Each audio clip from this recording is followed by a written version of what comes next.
दिल्ली के लोगों ने मई महीने ऐसी दोपहरियों का सामना शायद ही कभी किया हो। ये रिकॉर्ड तोड़ गर्मी है, तापमान 50 डिग्री के करीब है। मंगलवार को मुंगेशपुर और नरेला में 49.9 डिग्री सेल्सियस अधिकतम तापमान रहा। नजफगढ़ में भी 49.8 डिग्री सेल्सियस रहा, जबकि पीतमपुरा, पूसा और जफरपुर में 48 डिग्री के पार रहा। राजधानी में लू के बढ़ते संकट के बीच कई जगहों पर स्थानीय लोग और संस्थाएं सड़कों पर आम राहगीरों को पानी और शरबत पिलाते दिखे। कब से आपने शुरू किया है? सर हमको 4 घंटे हो गए। 4 घंटे हो गए। तो ये कल भी आप यहाँ पे थे? जी, हम यहीं पे जॉब करते हैं, एनजीओ है ये हमारा प्रयास। अच्छा। हम ये जो छोटे वर्कर हम स्टाफ के मिलाकर अपने आपस में गरीबी की वजह से बहुत परेशान हैं लोग बाग, तो इस वजह से भी। और आज बड़ा मंगलवार भी है, तो इस खुशी में हम थोड़ा सा ये मीठा शरबत लोगों को। सर बहुत ज़्यादा गर्मी है और फील बहुत तगड़ा हो रहा है गर्मी से, काम भी बड़ी मुश्किल से हो पा रहा। बड़ी अच्छी मुहिम है, शरबत पिलाई जा रही है। जी सर, वेलकम सर। बहुत ज़्यादा गर्मी है अकॉर्डिंग जो अगले साल जो गए हैं उनके अकॉर्डिंग काफ़ी ज़्यादा गर्मी, बहुत ज़्यादा गर्मी। आपको लगता है सार्वजनिक स्थलों पर इस तरह के पीने के पानी की, शरबत की व्यवस्था होनी चाहिए? जी हाँ, लिक्विड ज़्यादा लेना चाहिए। इसी इलाके में काम करते हो? जी सर। जी, तो ये एक अच्छी मुहिम है, ये शरबत पिलाई जा रही है। बिल्कुल। तो सार्वजनिक स्थलों पर पानी मिलता है इधर? नहीं सर। नहीं ना। आप जिधर रहते हो वहाँ सार्वजनिक स्थल पे इस तरह पानी शरबत मिलता है? नहीं। और होना चाहिए इस घर में। होना चाहिए, गर्मी इतनी हो रही है।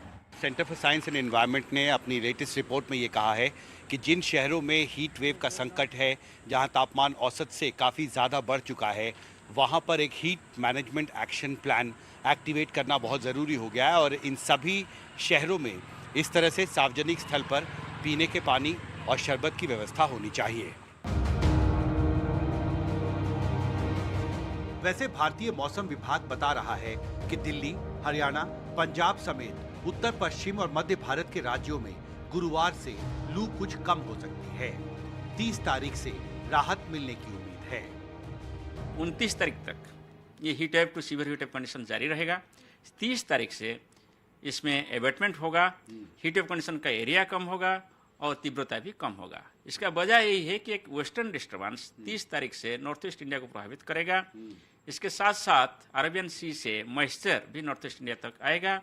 सो plains of north east India में ये दोनों कारण की वजह से थंडरस्टॉर्म हो सकता है और इसकी वजह से टेम्परेचर में गिरावट होगा।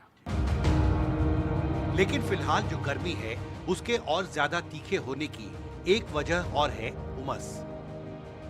पर्यावरण पर शोध करने वाली संस्था centre for science and environment यानी सीएसई का कहना है कि देश के 5 बड़े शहरों दिल्ली, मुंबई, कोलकाता, चेन्नई और हैदराबाद में आर्द्रता यानी नमी बढ़ी है, जिसकी वजह से लू का प्रकोप भी बढ़ा है। Centre for science and environment के मुताबिक पिछले 10 साल में हैदराबाद में ह्यूमिडिटी का लेवल 10% तक बढ़ गया है, जबकि दिल्ली में पिछले 10 साल में ह्यूमिडिटी का लेवल 8%, मुंबई में 7% और कोलकाता और चेन्नई में 5% तक बढ़ गया है। पिछले 10 साल में जो बदलाव आया है, तो आप ये कह रहे हैं कि 10% हैदराबाद में ह्यूमिडिटी लेवल बढ़ गई है पिछले 10 साल में, दिल्ली में 8% और मुंबई में 7% और कोलकाता और चेन्नई में 5%। तो इससे हीट वेव क्या लोग ज़्यादा महसूस करते हैं, संकट ज़्यादा बढ़ जाता है? जैसे जैसे ग्रीन कवर और वाटर एरियाज कम होंगे, द शेडेड एरियाज कम होंगे, तो उतना ही हमें हीट स्ट्रेस होगा।